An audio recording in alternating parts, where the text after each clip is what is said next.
775 here with the latest, greatest product. And this is going to be kind of an unboxing product review video for the Discover Energy system. Two things here. That we're going to talk about our batteries, the Discover Energy batteries. I've been trying for, I think, 6 years to get my hands on some Discover batteries. They have been notoriously expensive, but they have done a great job bringing the prices down to be competitive with other rack-mounted batteries in this lithium iron phosphate world. And they also have come up with an awesome cabinet to put them in. I want to talk about this cabinet.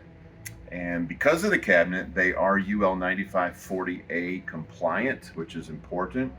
So there's a lot of battery codes coming out, NFPA 855, IFC 25, UL 9540 and 40A. And so we're getting a little nervous as designers and installers of what are they going to make us do with our batteries? How far away from the house do they need to be? How much battery can you use in a house, in a garage, in an outside building? To kind of get ahead of them, what we want to do is come up with what I'm calling the Practical Prepper's Power Plant. And that's kind of, I'm using Discover Energy's Slimline Rack. So this is a NEMA 3R cabinet, outdoor rated. The cool thing about these batteries, I'm going to talk about them, they are heated. So I'm going to do an outdoor installation with the Discover Energy batteries and a Sol-Ark 15K to start. So we're going to be adding the Sol-Ark 15K to this Discover Slimline Rack. Already cleared this with the engineers, application engineers at Discover Energy. We're going to add wiring troughs. We're going to make this a little power plant. I've resisted this, but the battery codes are forcing my hand.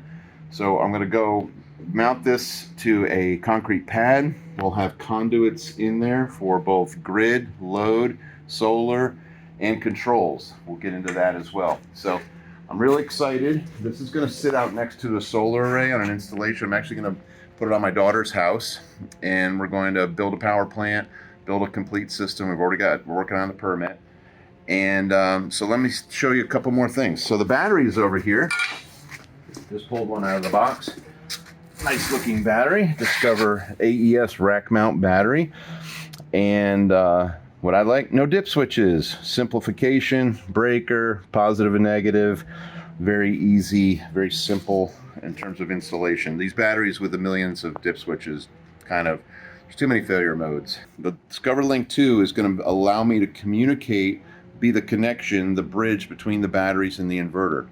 Now, once you get over 180 kilowatt hours, a large battery bank, you can go to open loop with an unlimited number of batteries. There's no limitation, Discover says, to the size of the battery bank that you can build technically.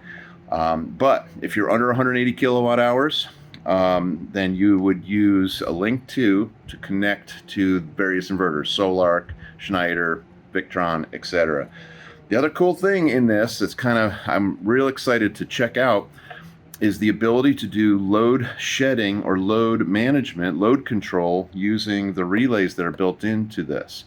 So I'm looking forward to testing a 5-ton heat pump. I want to be able to take it out of my system based on the SOC. If my SOC of my battery state of charge is low, I can trigger the relay in here, which then will be controlling a contactor in my HVAC unit, not allowing my house to go down in a grid down situation. Also, I can start a generator. So wouldn't that be cool? Grid down, this little guy starts my generator if my SOC drops too low. I'm also monitoring and making sure I don't start that 5-ton HVAC unit, which is going to probably give me a DC undercurrent under voltage failure on the Sol-Ark inverter. And so start that generator, get the voltage up, go ahead and start that HVAC unit, never shut your house down. Really looking forward to learning about this Link 2 system. Some other really cool features. Look at this combiner. This combiner built in, really heavy duty. So each battery will be landed on this heavy duty bus bar, negative and positive bus bar. You also can fuse protect the positive if you need to. If you don't have overcurrent protection elsewhere in your system, you can add that here and then land your positive home runs here. That's really awesome. So that's a really nice, very easy to get off. So when the batteries slide in, they're going to go in vertically Got a nice little lead-in wedge here. Batteries will slide in, and then that combiner bolts to the front. And so when you open this up, you'll see that combiner, very easy to operate. And then you can head out with knockouts in either direction, any direction, to pipe your battery cables to where they're going. Maybe they're going to another combiner if you have multiple cabinets, or they're just going right into my inverter, which is the plan here. Again, it is rated. We've been trying to get these jobs approved for permitting in California. If you get them, make it there. In this world, you can make it anywhere, from what I'm finding. So we've got this through several AHJs in California now, but what I'm really after is adding the inverter and having an all-in-one power system, because all the components we're using are rated for outdoor, and then I'm able to separate my storage system from my home. And in this case, it's going to be about 100 feet away. So as we learn these new codes and try to figure out the interpretation and what it means, because NFPA 855 says 40 plus 80 plus 80 plus 80, I don't even know what that means. And we ask the people teaching the classes, they don't know what it means. So I'm still waiting for that to settle out. What does that mean in terms of where can I put my customers' batteries? So we have 6 of the AES rack mounted batteries here. The other thing is these are 0.95C batteries. And meaning, what does that mean? What does 1C mean? You hear about C rates of batteries. How much current can I pull out of that battery? How much current can I put into that battery instantaneously? So it's pretty close to a 1C battery. So for a 100 amp hour battery, I can pull 100 amps out. In this case, I can continuously pull 95 amps out, put 95 amps in. So just for sake of math, 100 amps times 6 batteries, that's 600 amps. That's way more than the single Sol-Ark is capable of doing. So I know that I'm not limiting my system in any way. I love high C rate batteries. To me, it's an indicator of quality.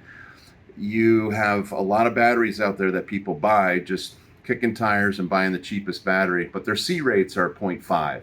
But they don't usually put C rates on a spec sheet, do they? So again, Discover cabinet, outdoor rated, adding a Sol-Ark 15K, our gutter, a wiring trough. We'll have pipes coming up, conduits coming up to handle our AC in, load out, control wires out, DC in. DC disconnects I'll keep on the array. I think they belong there.